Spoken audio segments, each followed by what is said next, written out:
महाविकास आघाड़ी मुंह के बल गिरी। जब तक कांग्रेस के साथ मुस्लिम वोट बैंक नहीं है तब तक कांग्रेस का वजूद ही नहीं है। शिंदे जो है वो भी मराठा है। राहुल गांधी ने कहीं ना कहीं महाराष्ट्र के चुनाव को नजरअंदाज किया। शरद पवार नजर नहीं आए, नाना पटोले नहीं दिखे। उतनी मजलिस इत्तेहादुल मुस्लिमीन के उम्मीदवारों को झोली भर भर कर वोट दिए। प्रधानमंत्री नरेंद्र मोदी की सभा औरंगाबाद में, देवेंद्र फडणवीस की सभा औरंगाबाद में, एकनाथ शिंदे जी की सभा औरंगाबाद में। तो महाविकास आघाड़ी को महायुति से कुछ सीख लेनी चाहिए।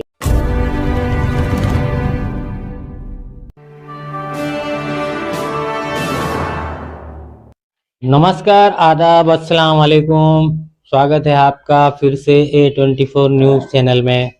आज हम आपसे बात करेंगे उस बारे में, चुनाव का विश्लेषण करेंगे। विधानसभा चुनाव कौन जीता कौन हारा ये तो सबको पता हो चुका है। रिजल्ट आ चुके हैं, कितनों की जमानतें जब्त हुई है। लेकिन इस चुनाव में खास बात क्या थी, कौन सा ऐसा फैक्टर काम कर गया जो सबसे ज्यादा महायुति को इसका फायदा हुआ और महाविकास आघाड़ी औंधे मुंह के बल गिरी महाराष्ट्र में।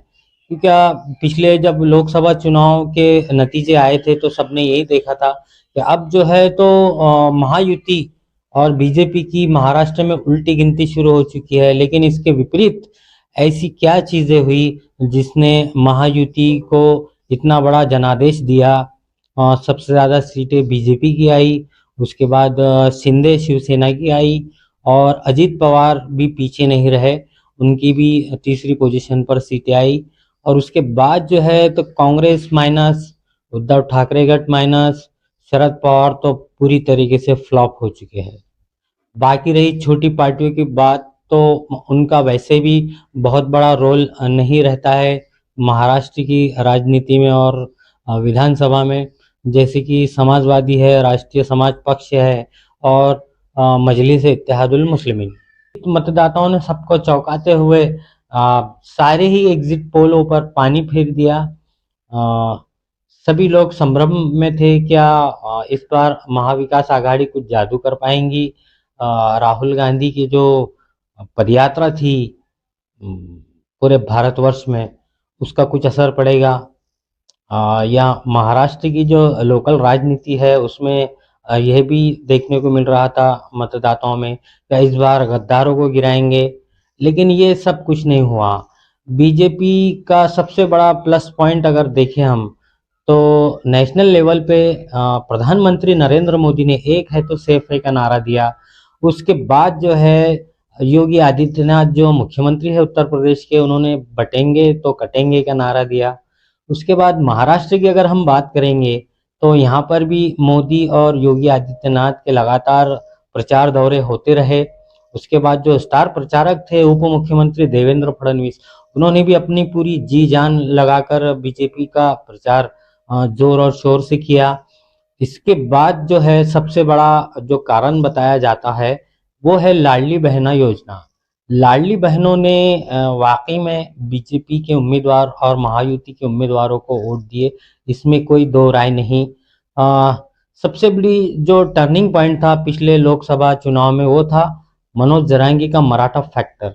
मराठा वोट बैंक जिस तरफ है उसकी जीत तय मानी जाती थी। लेकिन इस बार ऐसा क्या हुआ कि मराठा फैक्टर भी काम नहीं कर सका, या कहीं ना कहीं मराठों को, शिंदे जो है वो भी मराठा है, इस वजह से उनकी नजदीकियां बढ़ने लगी। क्या हुआ, इन सारी चीजों पे हम बात करेंगे, आपसे बात करते रहेंगे। लेकिन ये सबसे बड़ी वजह है क्या जिसकी वजह से महायुति को जनता ने जोरदार सबसे बड़ा जनादेश दिया और महाविकास आघाड़ी मुंह के बल गिरी। सबसे पहले बात करते हैं कि जो एक मराठा लीडर देश भर में जो जाने जाते हैं शरद पवार, उनकी जो हालत है वो एक छोटे से पार्टी के जैसे हो गई। उनका बहुत रोल रहता है महाराष्ट्र की राजनीति में, बहुत लोग उनको मानते हैं। मराठा हो या मुस्लिम हो या दलित हो, सारे ही लोग उनके पीछे रहते, लेकिन वो सबसे ज्यादा फ्लॉप हुए। कांग्रेस भी कहीं ना कहीं अपना जादू नहीं दिखा पाई।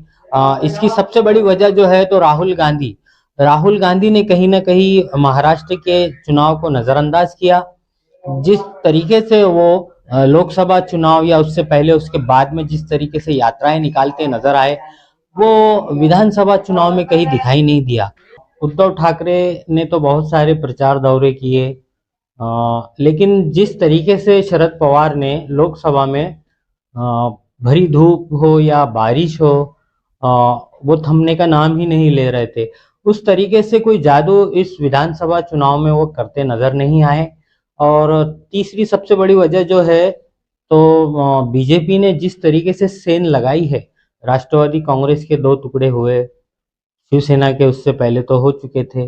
इसके बाद नंबर आता है कांग्रेस का, महाविकास आघाड़ी का सबसे बड़ा जो घटक है इंडिया आघाड़ी का। अशोक चौहान जो बीजेपी में चले गए, तो कहीं ना कहीं जो खाली जगह थी अशोक चौहान की, वो पूरी करने में यहाँ की महाराष्ट्र की जो कांग्रेस है वो नाकामयाब साबित हुई।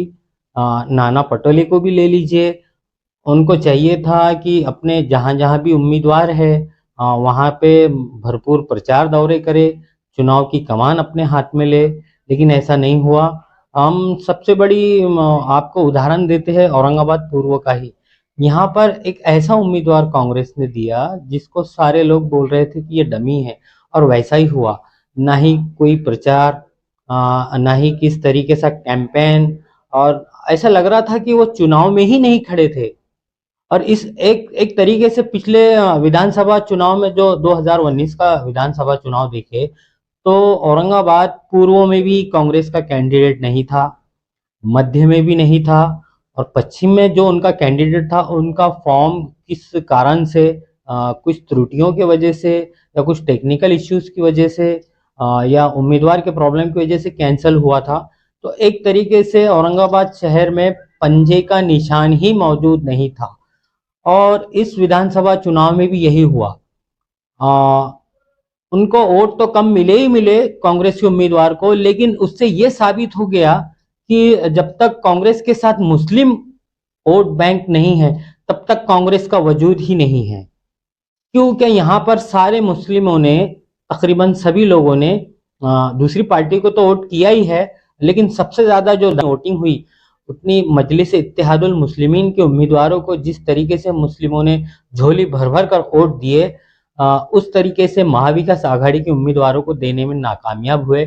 अब औरंगाबाद की बात निकली है तो और एक सबसे बड़ी वजह यह है, क्या हमारे जो उलमाए इकराम है उनका जो आदेश था, वो रोज एक नया आदेश देखने को मिला औरंगाबाद की राजनीति में, खास तौर से मौलाना सज्जाद नोमानी का अलग, उसके बाद दूसरी जमातों का अलग, जमात इस्लामी हिंद का अलग। तो इसमें जो मतदाता हुए वो थोड़े कंफ्यूजन में थे कि आखिर जाए तो किस तरफ जाए।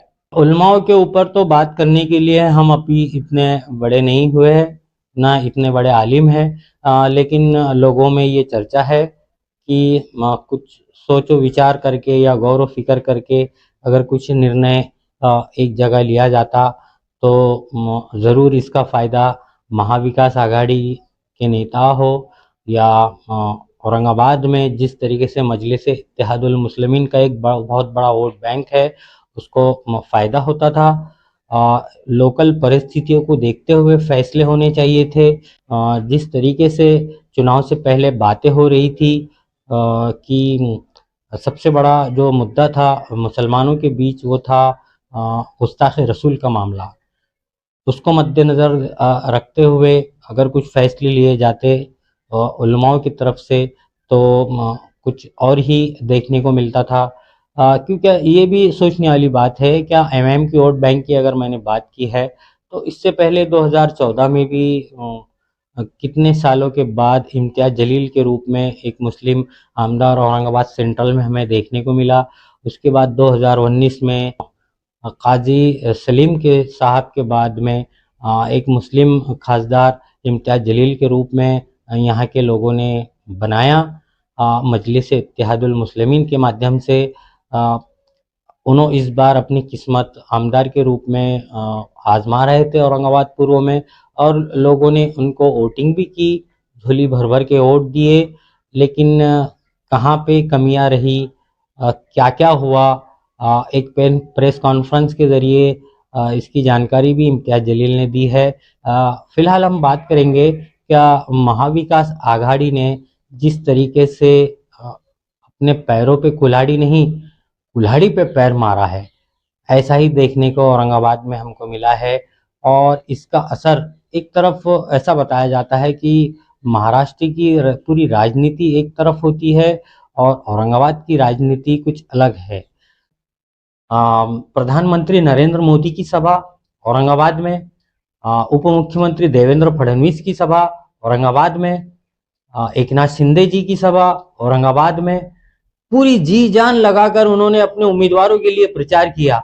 और महाविकास आघाड़ी की बात ले लीजिए, शरद पवार नजर नहीं आए, नाना पटोले नहीं दिखे, सिर्फ एक बार, एक से दो बार उद्धव ठाकरे ने सभा ली शहर में, लेकिन वो अपना जादू बरकरार नहीं रख पाए। एक किसी जमाने में बाला साहेब ठाकरे का अपना गढ़ मानते थे औरंगाबाद को, उन्होंने नाम भी 1988 में दे दिया था संभाजी नगर।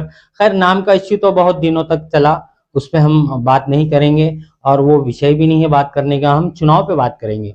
जिस तरीके से महायुति के उम्मीदवारों ने अपना जी जान लगा दिया, उनको सपोर्ट के लिए उनके आला कमान के नेता यहाँ पर आए और उन्होंने प्रचार किया जोरदार अपने उम्मीदवारों के लिए, वैसा कमाल महाविकास आघाड़ी के नेता क्यों नहीं कर पाए? क्या वजह थी? ये सोचने वाली बात है और ये समझने वाली बात है। तो महाविकास आघाड़ी को महायुति से कुछ सीख लेनी चाहिए, और खास तौर से कांग्रेस को और राष्ट्रवादी के बड़े नेताओं को।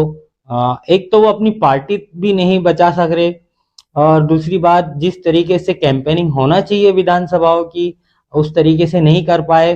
तो दूसरी तरफ हमने औरंगाबाद में ये देखने को मिला, क्या हैदराबाद के एमआईएम के बैरिस्टर असदुद्दीन ओवैसी, उनके भाई अकबरुद्दीन ओवैसी जिस तरीके से औरंगाबाद की गलियों की खाक छान रहे थे, और जिस तरीके से घूम रहे थे, और जिस तरीके से अपने उम्मीदवारों के लिए वोट मांग रहे थे, तो ऐसा महाविकास आघाड़ी के बड़े आला कमान, बड़े बड़े नेता क्यों नहीं कर पाए?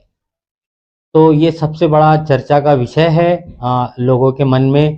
क्या कैंपेनिंग तो नहीं कर पाए और उम्मीदवार भी डमी? तो ऐसे चुनाव नहीं लड़ा जाता है। सबसे पुरानी पार्टी कांग्रेस है, लगभग 100 से 150 साल का उसका इतिहास है कांग्रेस का। इसके बावजूद ऐसा लगता है कि कांग्रेस अभी अभी पैदा हुई पार्टी है। अब ये 5 साल तक तो महायुति की सरकार ही महाराष्ट्र विधानसभा को चलाएगी और विपक्ष के तौर पर महाविकास आघाड़ी नजर आएगी। फिर से मिलेंगे ऐसे ही दिलचस्प वीडियो के साथ। तब तक के लिए देखते रहिए A24 न्यूज़। सलाम, आदाब, नमस्कार।